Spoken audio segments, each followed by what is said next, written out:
The permission of the Deputy Ambassador. The Iraqi army exists no more. The Syrian army is down to at least 50% of its size of 2 years ago.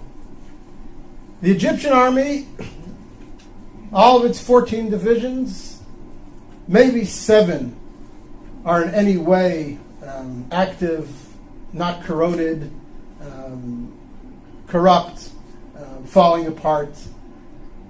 The Arab military threat to Israel has evaporated. Arab societies, as you all know, from Libya and Tunisia through Egypt to Syria, and it'll yet, unfortunately, come to Jordan, are so convulsed with internal conflict that for the next 2 to 3 to 4 decades, they're going to be racked by such internal tensions and such internal economic disparities and needs that their ability to mount a coordinated offensive against Israel in the conventional military sense is simply gone. It's gone. It's gone. So before we start discussing all the threats and the emerging threats and the dangers that are posed to Israel from the crumbling of the old Arab architecture around Israel, first let's recognize that the conventional military threat against Israel has greatly disappeared. And that is a net gain for Israel. It has tremendous long-term significance.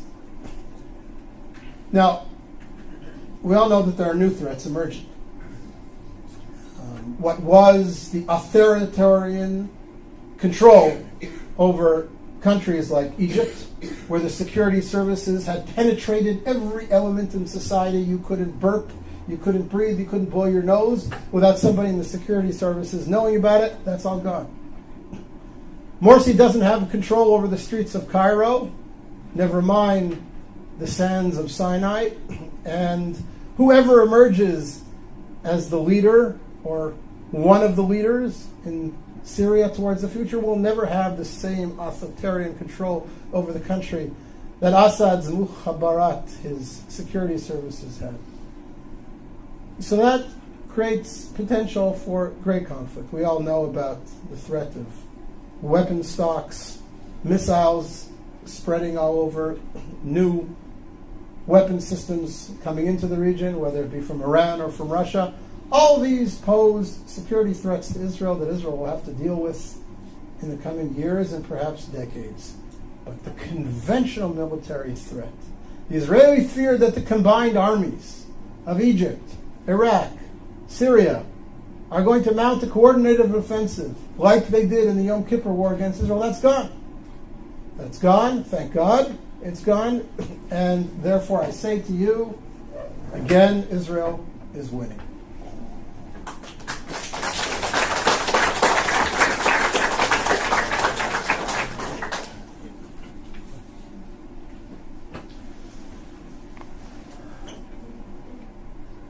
Point number 9, in grand historical terms, of course Israel's winning. Look at the society that's been created in Israel. Look at the creativity of the Israeli community. Look at the vibrancy of life in Israel. I look at my kids. I have a son-in-law who's a software engineer in Israeli military intelligence. I have a daughter doing her PhD in genetics at the Hebrew University. I have a daughter studying architecture at Ariel University in Samaria. I have a son completing his bachelor's degree in computer science in high school, and he will graduate high school with his degree in computer sciences, and he has studied intensively 17 tractates of the Talmud, and he knows his Bible inside out and backwards. And I have 2 younger kids who are in younger grades, and I look at them and I see their contributions and their future contributions to Israeli society and I look at their friends who are all doing similarly exciting things. And one of my daughters is a little bit of an artist as well. And you look at this and you say, what a wonderful youth we have. What a powerful country we have.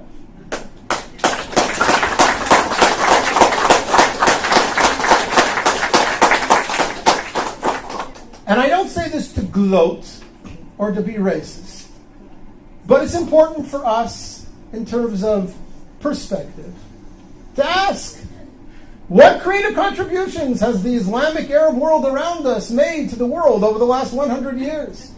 What technologies have been bought by Facebook, Yahoo, Microsoft, and Intel from Saudi Arabia? What's the gross national product of all 40 Arab countries around us put together, leaving oil aside? And again, not because I mean to be denigrating or dismissive of the Arab world, and not because I want to gloat, but because I want to reinforce in our own minds how powerful we are, how vibrant a society, how creative a society Israel has become, how proud we ought to be, how right we are to be able to continue to claim that Israel is an honorable member of the world community and making contributions to that world. It's important for us to remember that we're winning. We have a wonderful country, and it will yet do great things for the Middle East and for the world.